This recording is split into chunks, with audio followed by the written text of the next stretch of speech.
these are the things that the municipalities could do. The government, they could see also in '98 what they could do.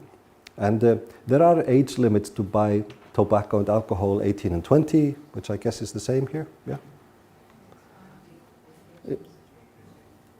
What is it? 18 for alcohol also. Okay.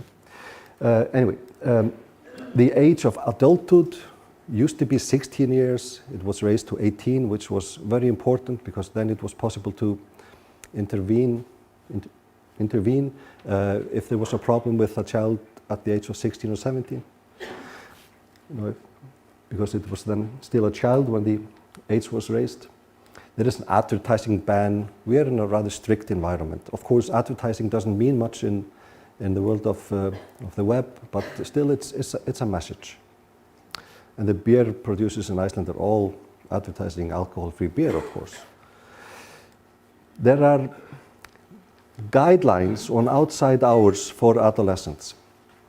I can show you here, after a few minutes, a video, and no matter how much the BBC wants to call it a curfew, it is not a curfew. We could see from the data that it was a risk factor for children to hang out late at night. Real risk factor. Okay, so the government said, well, let's set a law on how late children can stay out at night. And the law is if you are up to the age of 12, you can stay outside until 8 in the wintertime, 10 in the summertime, and plus 2 hours up to the age of 15. But the law is not, I mean, nobody gets arrested. However, we have an NGO constantly reminding parents about the law and why it is there, that their children should not be hanging out late at night.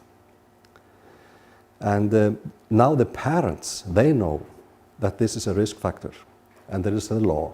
And every year this NGO called, it's the Together group, they send some reminder to the parents. It can be a magnet on the fridge or a postcard or a letter, reminding parents about the outside hours. And now all the parents know that all the other parents know and have the same information. I was telling them before at breakfast that when my daughter was young, she once came to me and said, but Dad, everybody else can stay out late, and not me. And just for once, I was more clever than her. I put this in my diary. Because I knew she was not right, because I knew all the parents in the area, and they all had the same message. So it's building social capital, basically. We also have a visibility ban of tobacco and alcohol, and we only sell alcohol in state-run shops. We cannot buy beer in the supermarket. I know it sounds crazy, but we survive. It's there are state-run shops everywhere, close to every supermarket. So but they are highly regulated. You cannot come in 19 and a half years and buy beer because you are always asked for some ID. And adults, they are not buying alcohol for children anymore. They used to. They said it's better that I buy 2 beers for my child rather than my child drinking some bad stuff. But I mean, if you do that, you're only making sure your child drinks at least 2 bottles of beer and then some. This has been taught to parents. So this you don't see in Iceland. This is taken elsewhere. Tobacco and chewing gum. Doesn't work. This is illegal. Peanuts and gin. However much I love both, but you cannot buy this in the same store in Iceland. Now to the last part of the emphasis. It's necessary always to focus on the close community when you're working. If you have an average figure from Ireland and you are here in Galway and you are a prevention worker, you have an average figure on alcohol use. However, are you going to use that in your work in your schools?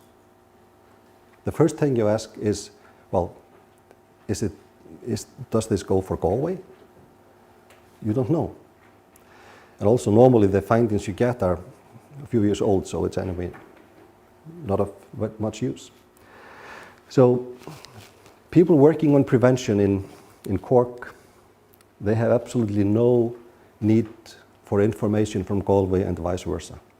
You have to have the mapping about the situation done locally. Then you can start working. Same goes for our friends in the Netherlands, in Groningen and Eindhoven. They need their own separate information. Brazil, Sao Paulo, Sao Luis, I mean, you need the local information. And when you have the local information, you have to believe me, it's really easy if you have fresh, new information about our children in our town or municipality right now. This is the situation. It's really like fuel on the dialogue between those who care for children. Because everybody knows this is new information, it's correct, and it's your kids, not from another town. It starts people talking.